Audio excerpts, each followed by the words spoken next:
All right. Well, hello, everybody, and welcome back to new 332 Buddhisms and Psychotherapies. First off, I wanted to thank everybody for your kind words and accommodation. As I mentioned, what happened, medically speaking, was not life-threatening, mostly inconvenient, but I do appreciate the lenience that you've extended in terms of timelines. Realistically, I understand everybody is just like buried under work, so I very much doubt that anybody was sort of waiting on the day, with white-knuckled anticipation. But nevertheless, I appreciate the lenience in terms of giving me time to catch up a little bit. Things have all taken longer than I expected them to, which is reminiscent of a rule that I learned from Douglas Hofstadter many years ago. Hofstadter's Law. So Hofstadter's Law is everything always takes longer than you think it will, even if you take Hofstadter's Law into account. So, as it's turned out, that particular recursive rule has indeed applied to this time, and I've discussed this with quite a few students, but of course March is the crunchiest of the crunch months. Far more so, I find, than the end of the fall semester, the end of the winter semester, which I always think of as the spring semester, even though it ends in the spring. But the end of the fall semester is, crunchy, whatever, but then you get a break. The end of March, for students and instructors both, full year courses are coming to a close, and also, of course, it's the case that, everybody's been going for months and months and months, and in this year, among all years, or at least all the years of my experience, this has been an especially kind of crunchy March. So, anyway, that is to say, I don't want to spend too much time, but thank you. I appreciate your accommodation. So, today we're talking about right concentration, or sometimes right mindfulness, right concentration. So, to talk about this first, I actually wanted to tell sort of a very short story. So many years ago, I initially co-founded and then ran a conference at U of T, which was, by the time we stopped doing it, I think the largest undergraduate psychology conference in the country. Somewhat to our surprise. Anyway, called Mind Matters. You can still watch some of those videos online and so on and so forth. And it was a collaboration between the Jungian Society, which I headed up at the time, and the BPSU, the Buddhist Psychology Student Union, which I was an executive of at some point, not straight through. In any event, one of the years, Mind Matters 3, we had invited Buddhist scholar Paul Fulton to come lecture. He was one of our keynotes. And that particular year, we were hosting the conference at the Multi-Faith Center, and it was in February. And, immediately before the conference, we had one of these events that Toronto is periodically prone to, where an absolutely massive snowstorm rolled in. And, the joke at the time was sort of snowpocalypse that everybody was talking about, but it meant the city was absolutely buried. So myself and the president of the BPSU at the time, Joseph Say, were sort of making last-minute arrangements. We were, driving around in his car, picking up supplies, because catering turned out to be problematic under the conditions, and we're sort of trying to put all this together at the last minute. And as it stood, the weather was sufficiently bad that although the university indeed did open on that day, we didn't have to cancel a conference. All of our keynote speakers got grounded, like their flights didn't come. So we had intended to bring in Paul Fulton, and unfortunately we couldn't do that. So in the end, what we did was we worked with Paul and rescheduled so that he could come and give a talk another time. So, once things were a little warmer and less snowy, Paul came and gave a sort of separate talk, a coda, if you will, at the university. Which was a very interesting talk, and it was cool, and we had an opportunity to sort of talk with Paul at much greater length than we might have had he actually come for the conference proper. Often conference days, if you've ever participated in such a thing, tend to be quite hectic. Especially if you're sort of at the executive level where you're trying to work everything together. And so it ended up being a somewhat rare opportunity for us to have him for a few days and socialize, which was great. We went to dinner. We took him for Chinese dumplings, if I recall correctly, and at a really, really good place that I had no idea it existed. So inside track information. So we went for meals, we hung out, we had drinks, we, generally speaking, had the opportunity to socialize. And then when the time came, we, drove him back for his flight at the island airport. So we were driving there, and this is a car full of Paul Fulton, who's a Buddhist scholar, a number of the Buddhist Psychology Student Union executives, and myself. And in the course of this trip to get to the airport, the conversation turned, as it does sometimes if you're hanging around with that kind of group of people, turned to the question of sainthood.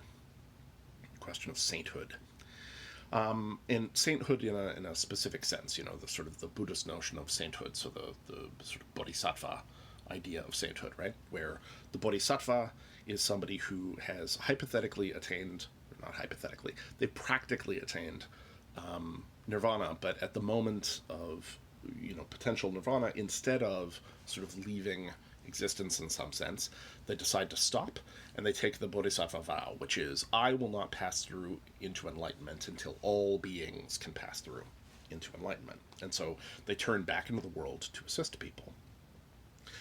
This is an idea that I've always found slightly funny.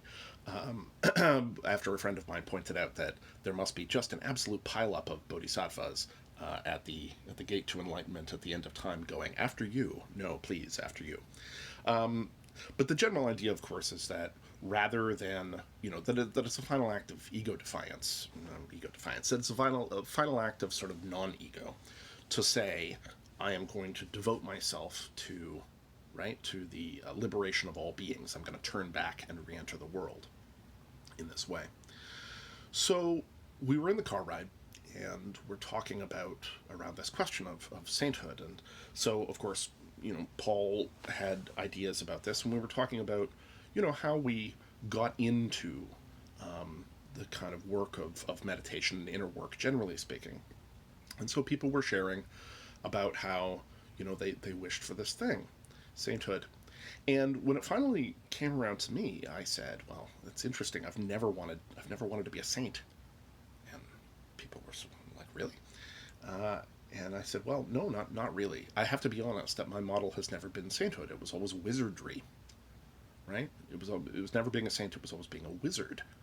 And they said, a wizard? That's interesting. What do you mean? And I explained. I said, they're comparable figures. They're sort of similar in some ways, but they're different in a lot of ways. And there is a wiliness, perhaps, and a wisdom to them. But the wizard is concerned with a certain kind of technique, right? And very possibly, I add, the wizard also has sort of egoic concerns. Although if you study the literature, you find that those two have to be sort of overcome. They're not so different in the end. They have a lot of similarity.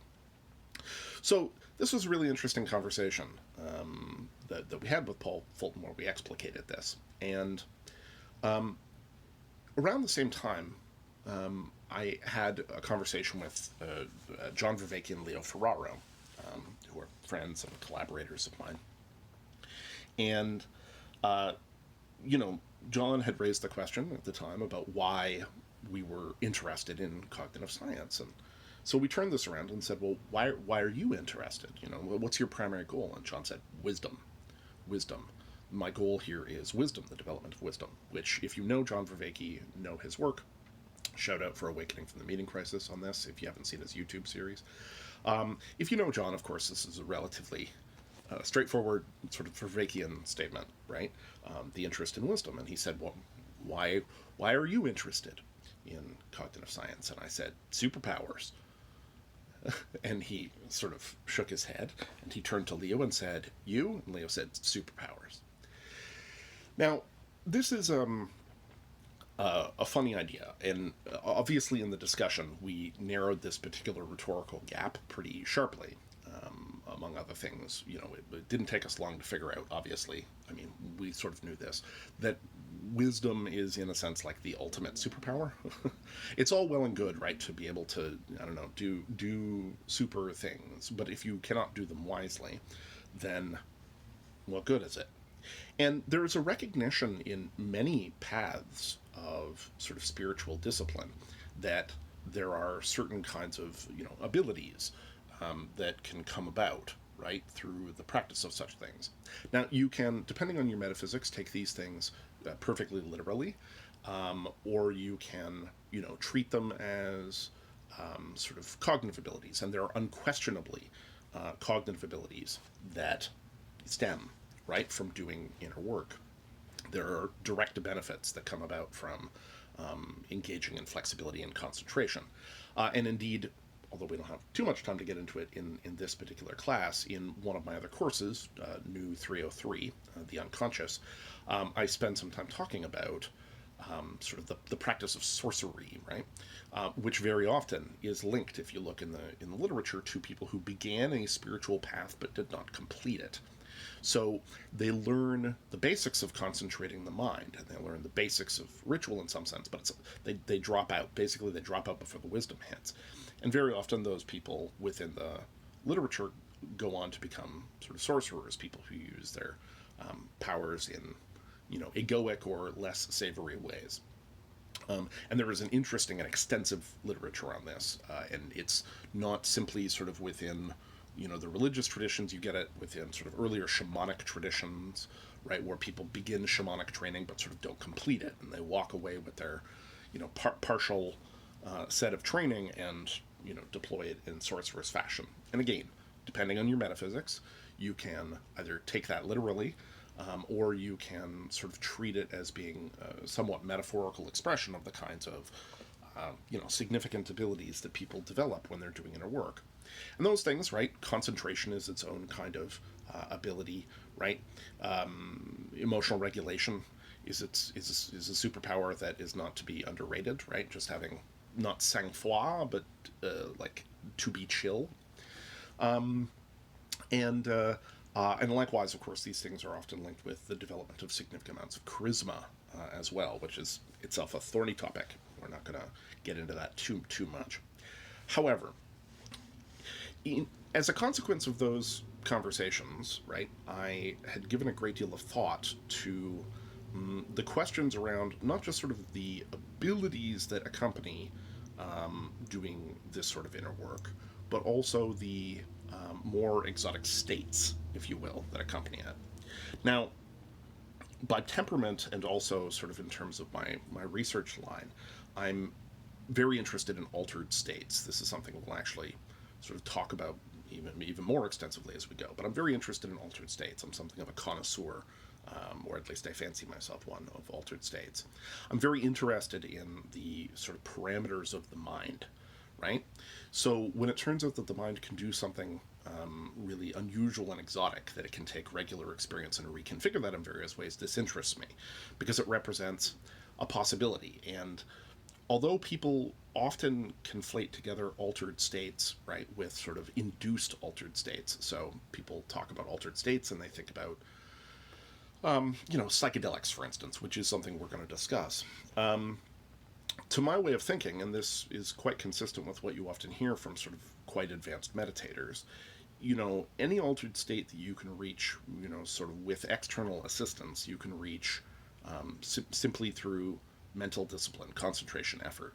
You can train yourself to do these things. Now, more to the point, I have always looked at it in terms of, it is not simply that I, the witnessing consciousness, my ego, Anderson, whatever, is learning about these states. It's that in some sense my mind and brain themselves are learning about these states, right?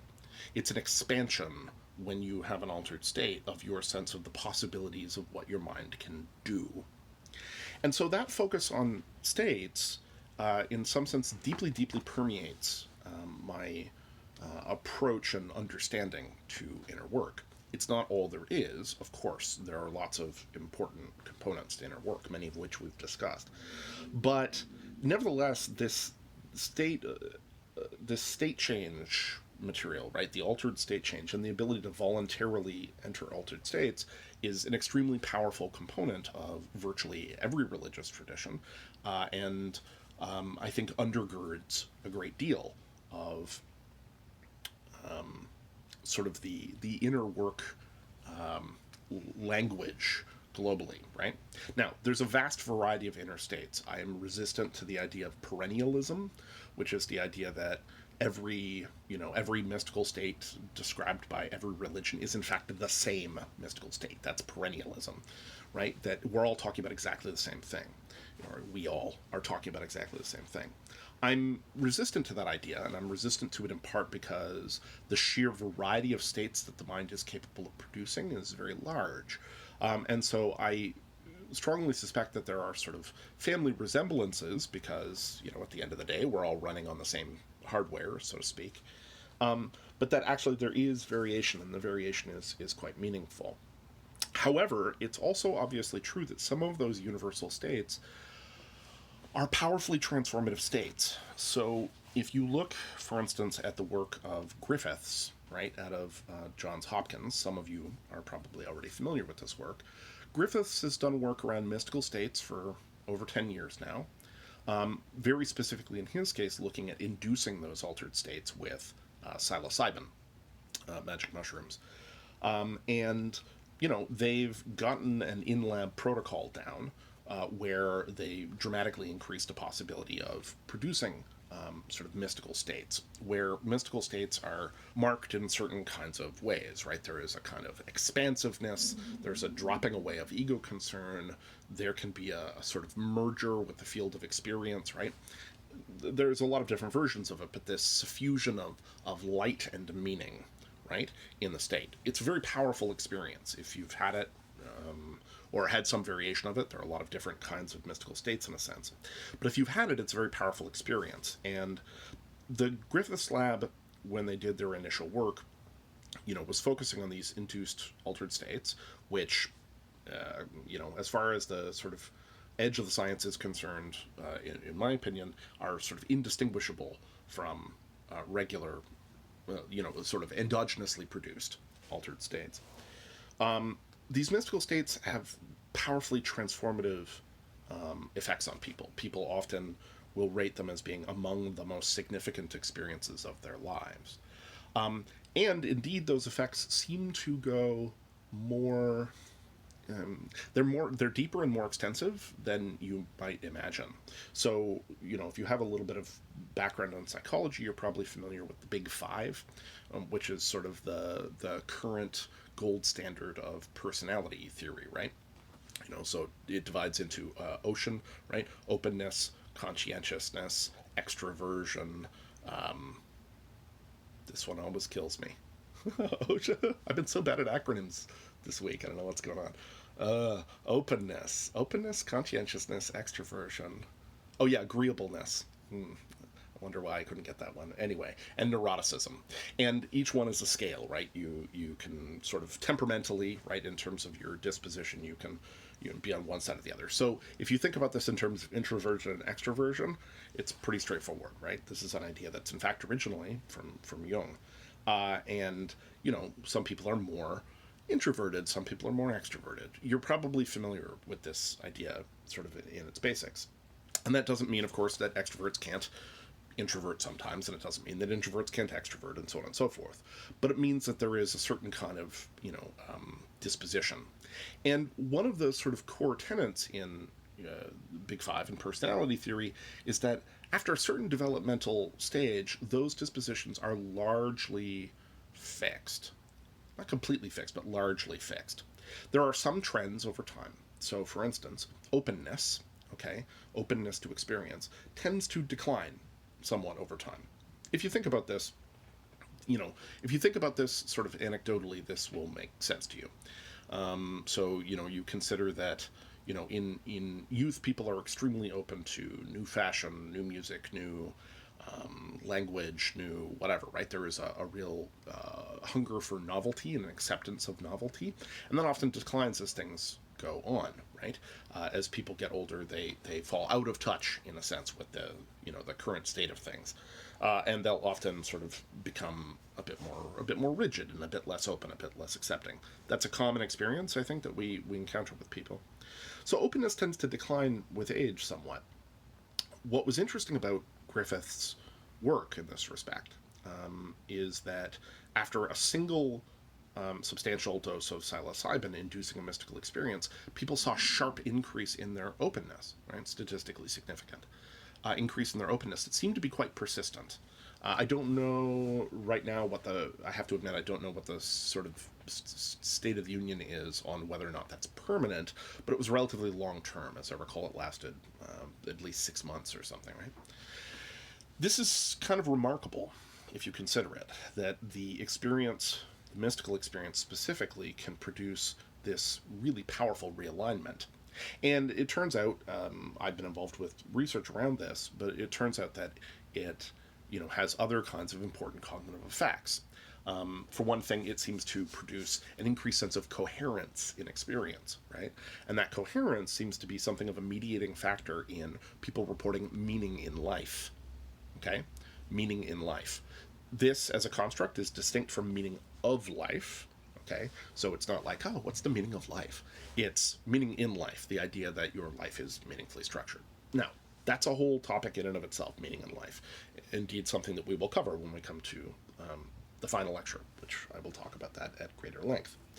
But the point is that these kinds of powerful experiences, various sort of powerful altered states, can have, huge effects on your perception of the world and your perception of yourself, and how those two relate to each other, right? So your perception of yourself, who you are, what you're capable of, your perception of the world, what it is, how it is, etc., and your sense of the relatedness, how you fit in, how you can affect things, etc., right? Now, considered in those terms, I typically like to make the argument that, essentially speaking, that is a superpower. If you change your perception of the world and you change yourself, your perception of yourself and the structure of yourself, you change the nature of your being. What else is there? I mean, that's the closest thing to, right? Now, some people will say, yeah, okay, but I can't fly and shoot lasers out of my eyes. Fair. Or at least not that I'm aware of. I certainly have never seen that. But, the idea is that otherwise, think about what that means. And really, at some level, that is the heart of all of these projects, that it's possible to change yourself and thereby to change your experience of the world, right? Change your experience of the world. This is remarkable. Okay, so hold that in your thoughts for just a second. So we talked last time about this idea within Buddhism of sort of the various kind of hindrances, the 5 hindrances, right? Things that are on your way. And if we wanted to shorthand the whole sort of Buddhist project, okay, in some sense, we could shorthand it really down to 3 things, okay?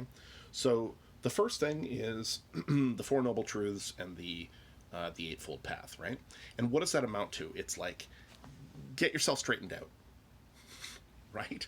Get yourself straightened out. Get yourself ethically straightened out. Get your relations with other people straightened out. Stop hurting yourself. Stop hurting other people, right? Get yourself straightened out.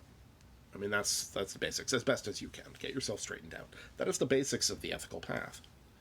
But then the second and third part sometimes receive less attention, I think, than they ought to, if you look at sort of early Buddhist texts.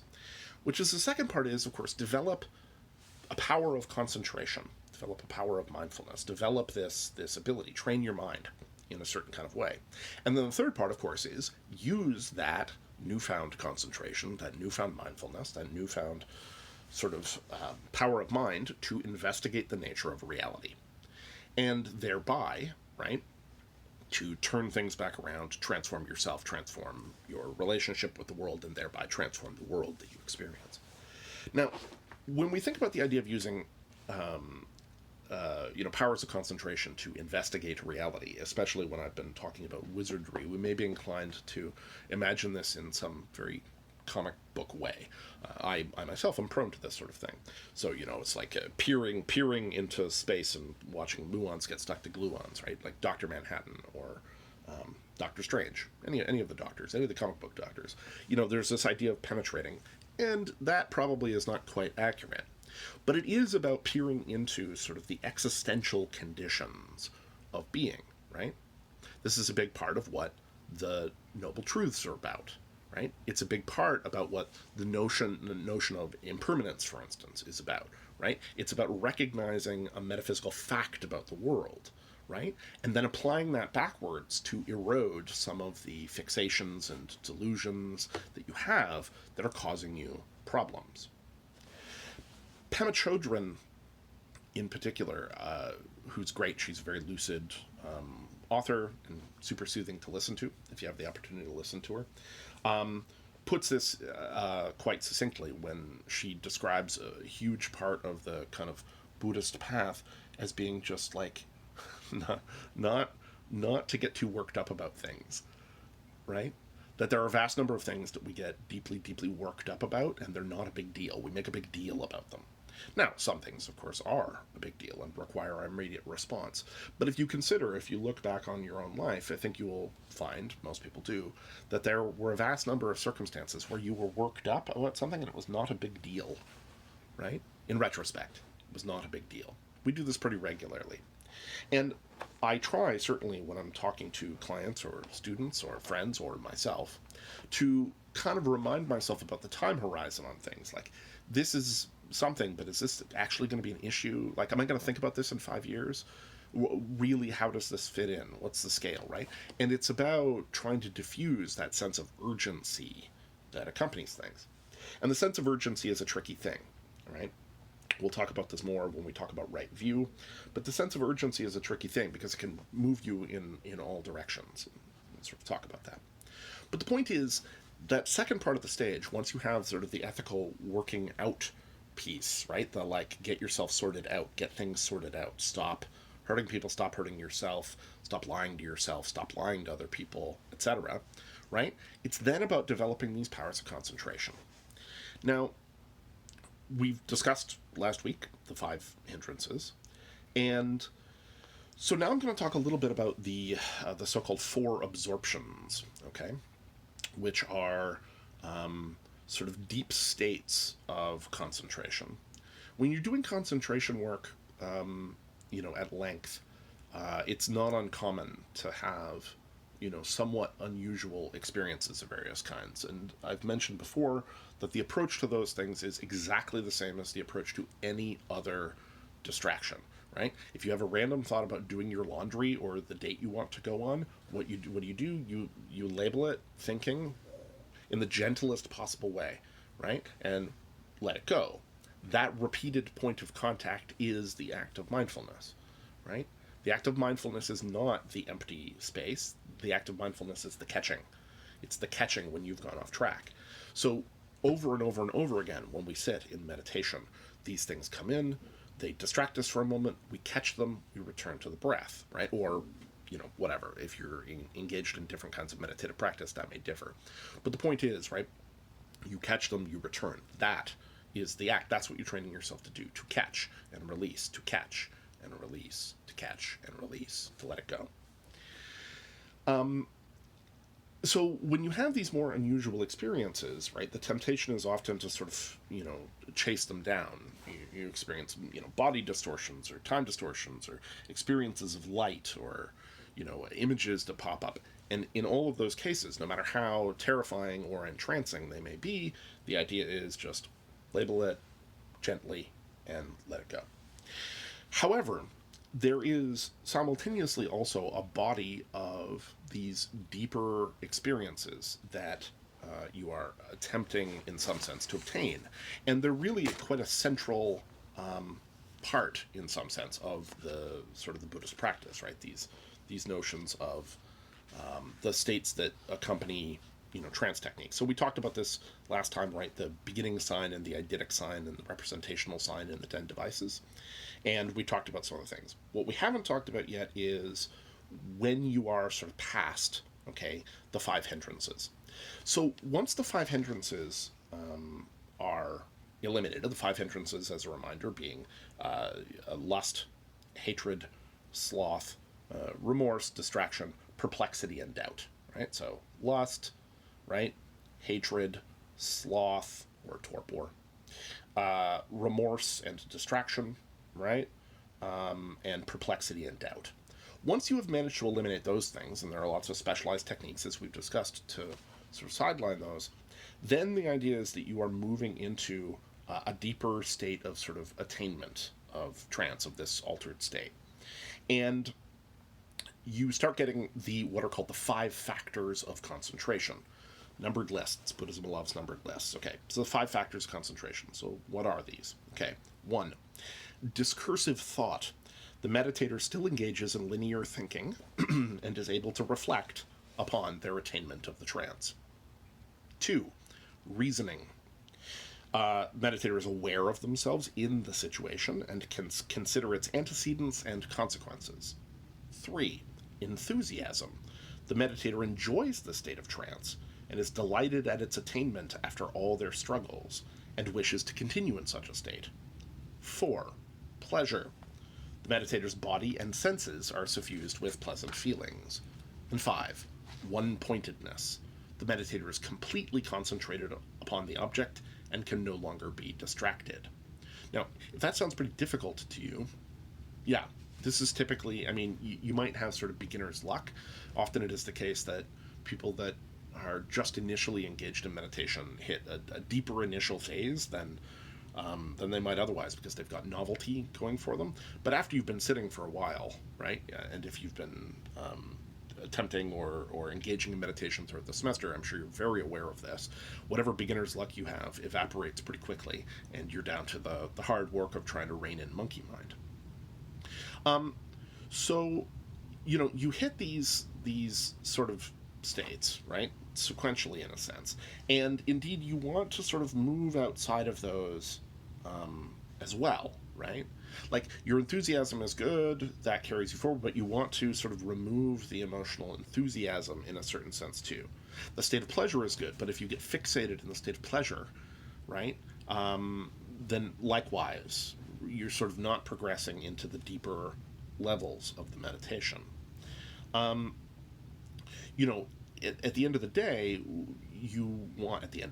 probably not a day, but, if you're doing this over length, you are eventually sort of no longer bound within pleasure and pain within the state.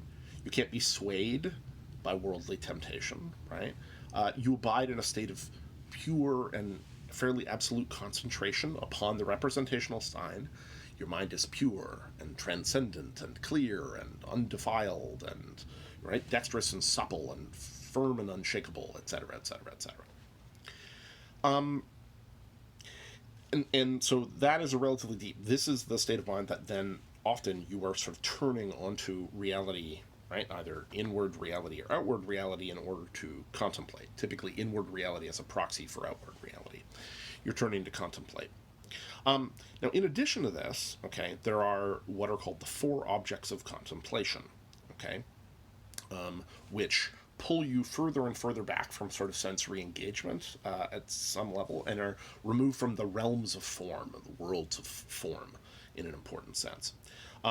So they call those the Formless Realms, okay, the 4 Formless Realms, or the 4 Formless Attainments, sometimes the term is used.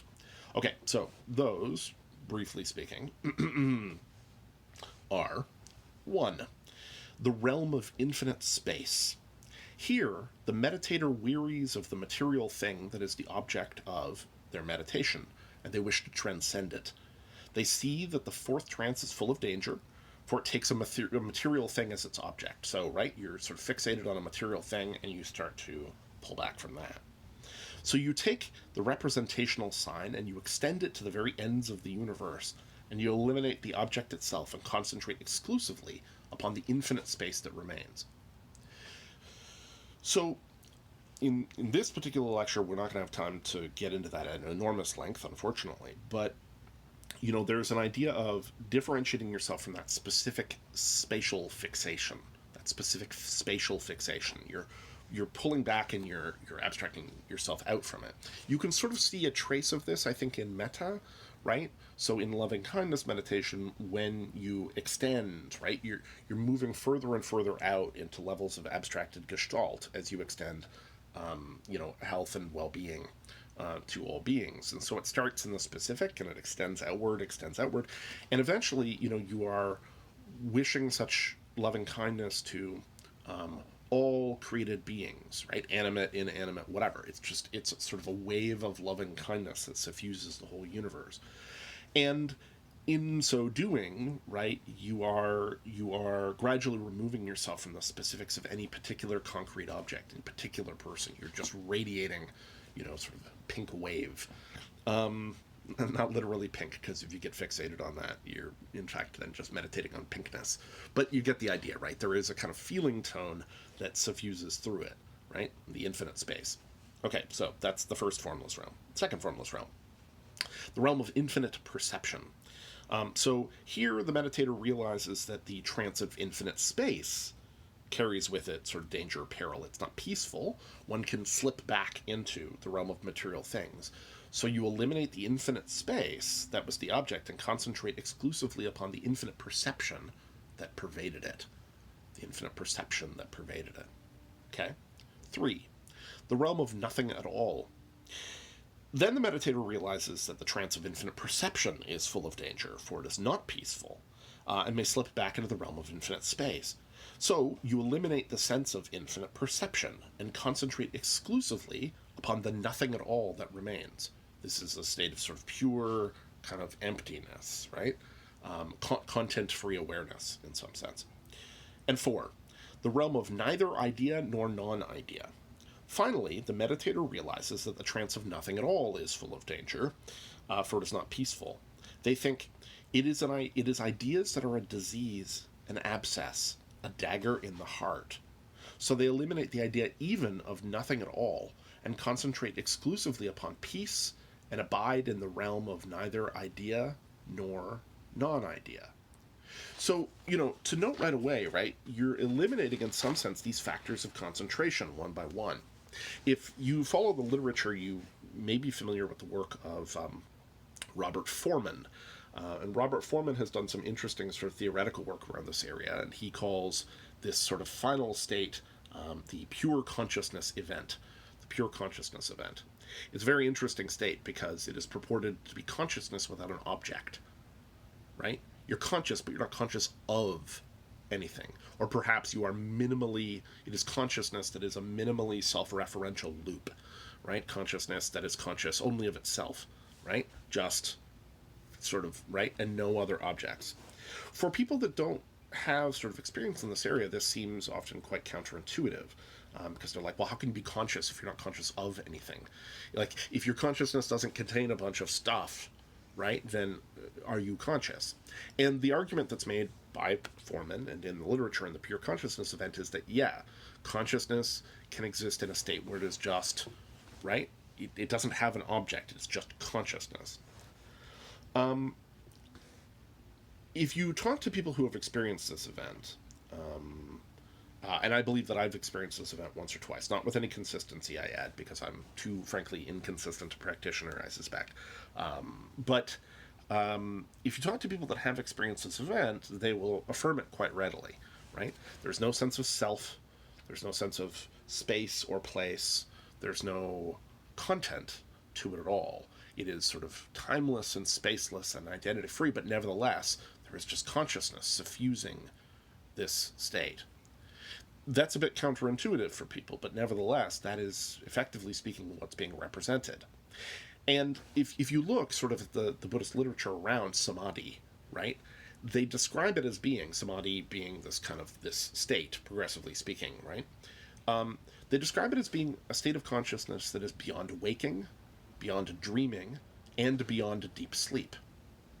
Beyond waking, beyond dreaming, and beyond deep sleep.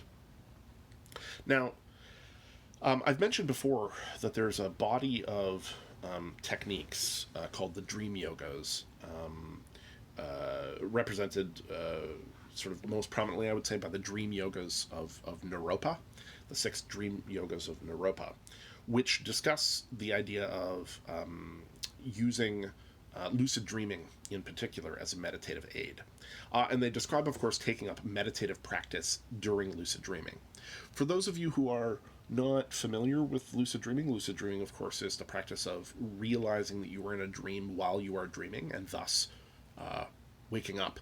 But instead of waking up out of the dream, you wake up inside the dream. The dream then takes on a tremendous phenomenological crispness, and you gain an increased faculty of consciousness. You sort of know that it's a dream, you know what's going on, and you can control the dream. You can control the contents of the dream. It's a kind of internally generated virtual reality that you can interact with. I have a lot of experience with lucid dreaming. I got really into lucid dreaming when I was like 16, and I've gone through periods where I've, sort of gone into the practice much more deeply. And everybody, it seems to me, when they start lucid dreaming, if they're doing it with some regularity, everybody uses their lucid dreams at the start as kind of amusement park, right? They fly around and have sex.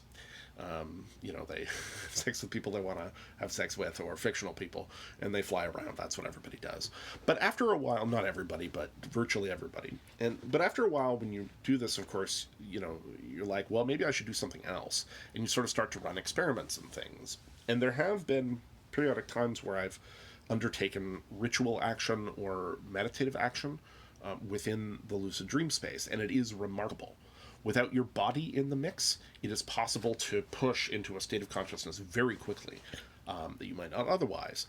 And the dream yogas purport that doing so massively accelerates the sort of project of enlightenment. It massively accelerates the sort of power. It's a force multiplier on meditation. And sort of pushing into this. And I'm reminded of this when I think about samadhi as beyond waking, beyond dreaming, and beyond deep sleep. Because there is a subset of the practitioners of the dream yogas that claim that it is possible to attain a state of consciousness where you are simply conscious all the time. All the time. Now think about the waxing and waning of your own consciousness. We are more and less conscious through the day. Like, yeah, the lights are on, right? At various points in the day, but we might be dissociated a bit, tuned out, right, in various ways. Or we're tired, we're not quite there. Like, our faculties rise and fall through the course of the day. And then there are periods, of course, while we're asleep that we're dreaming. In that case, we're sort of conscious. We're a little conscious, but not as conscious as we would be normally. There are lucid dreams, if you're lucky enough to have those spontaneously, or if you've sort of cultivated some practice around them, in which you are more conscious than you would be when you're normally dreaming. And then there's quite deep sleep, NREM, right? So regular dreaming sleep is REM, rapid eye movement sleep. But then there's NREM. And in NREM, you're in a very deep state, which until relatively recently, scientifically we believed was sort of devoid of content, right? That you were just out. It now turns out that actually there's a unique form of dreaming that accompanies NREM, and you can experience it if you're a sort of a studied lucid dreamer. I've experienced this as well. And it's like I've tried to describe it. It's sort of like a vast cavern filled with multiple simultaneous trains of thought. It's very languagey. It's very factitious, but it has no content. It's sort of hard to describe. But the point is that that is consistent in some ways with what we would expect neurologically from the consolidation period of NREM. So we know that REM sleep, if you disrupt people's REM sleep, that is consistent with disrupting their procedural memory, their skills.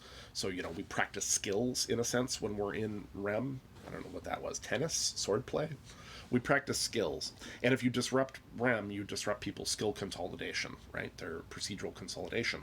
If you disrupt NREM, you typically disrupt their propositional knowledge, right? Their sense of facts, right?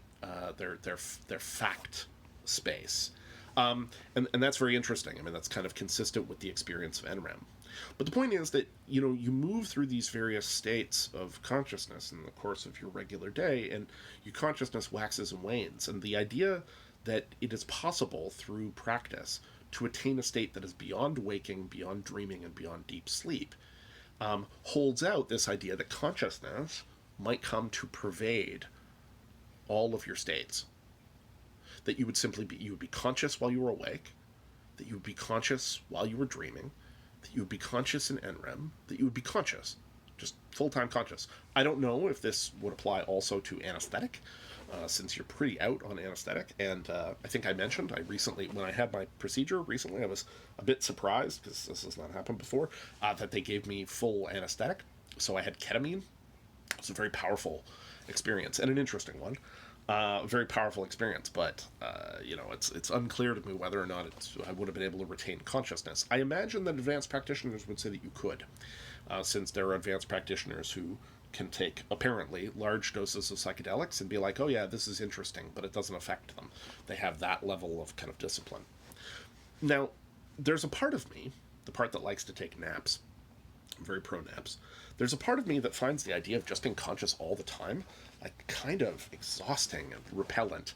And I imagine actually that this is a hang up of mine. You're hearing a complex, like the idea, I kind of like the variations of my consciousness. And there are people I know who don't. I have a good friend who refers to sleeping and naps as those little slices of death, it's a quote that originates with Poe. So not everybody feels this way. Some people start to detest unconsciousness and the changes. I don't. I like them, and I find them quite restful. So the idea of being conscious all the time is sort of a strange notion to me. But we are reminded here, of course, that when the Buddha was asked, like, are you a saint? No. Are you a god? No. Are you a deva, which is to say a spirit or an angel? No. Well, what are you then? They said to him. And he said, I am awake. The idea was that the discipline that the Buddha had attained to was a state of profound wakefulness. And that obviously has a number of different metaphorical layers, some of which we will discuss when we talk about right view, right? That you're sort of penetrating through the cobwebs of illusion and clearing that out so that you can see things more clearly. Right? But some of it also has to do with this concentration. It has to do with this concentration of attention. And we're used to thinking of concentration much of the time, I think, as a kind of like tooth-gritting concentrate. And rather, it is a kind of ability to clearly hold focus, right? To be able to direct your attention where you want to direct it, at the objects that you want to direct it to, without being pulled around by all kinds of distractions and all kinds of internal whatever. The ability to direct your attention to an object, not by, but simply by training yourself to be able to bring it in a focus so that you can, connect more deeply with the subject of your attention. This is obviously a very useful general skill. I mean, it's something that we all train on, right? Nobody gets into university, right, without developing some amount of concentration. Right? This is a given. And it varies, obviously, and there's such a thing as, attention deficits, right, for which people often seek treatment of various kinds.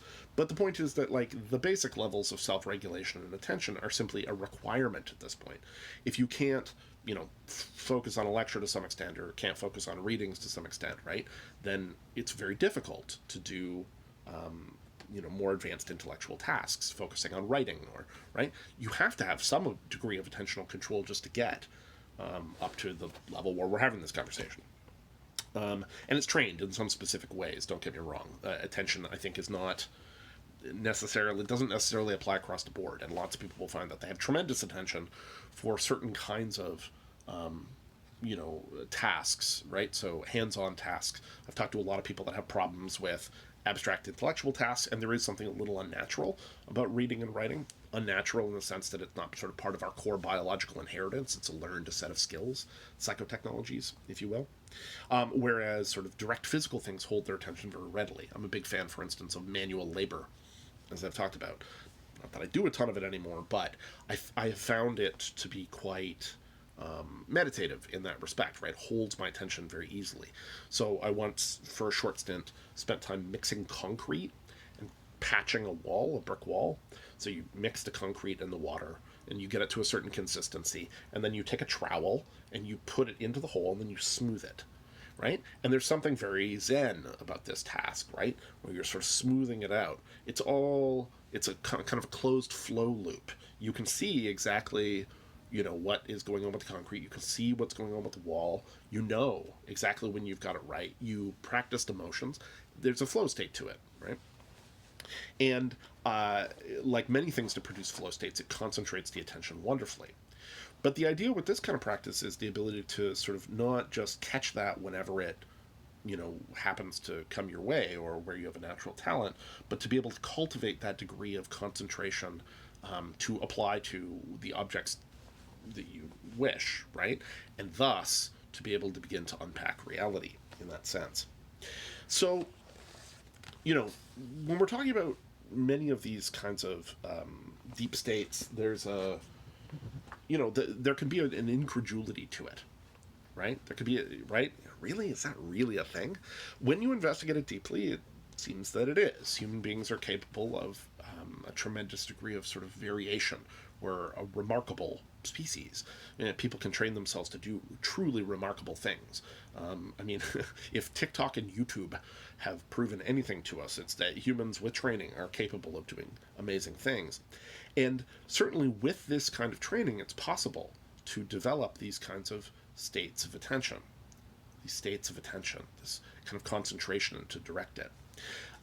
Now, unfortunately, we can't get into intramenous depth. I teach a half course that covers a bunch of this stuff more deeply, New 303. But I am going to recommend, if you're sort of interested, right, in these progressive states of consciousness, the jhanas, right, Jhana, the jhanas. If you're interested in these progressive states of consciousness, and typically speaking, the listings show these sort of progressive states of consciousness in different numbers, but 8 is not uncommon. There is sort of an interesting, somewhat introductory. You'd have to have you'd have to have some basic grasp on Buddhism, but there is an interesting book on this, which I can recommend, called Right Concentration. This is certainly not the first or the last word on this subject, but what I find particularly interesting about this book, if you're interested in this sort of thing, is that it's aware that it's doing a little bit of shit disturbing. Right? It's aware that it's sort of going to ruffle feathers. But what it does is it really presents the progression of these jhanas in a pretty straightforward way from within the traditions and discusses them phenomenally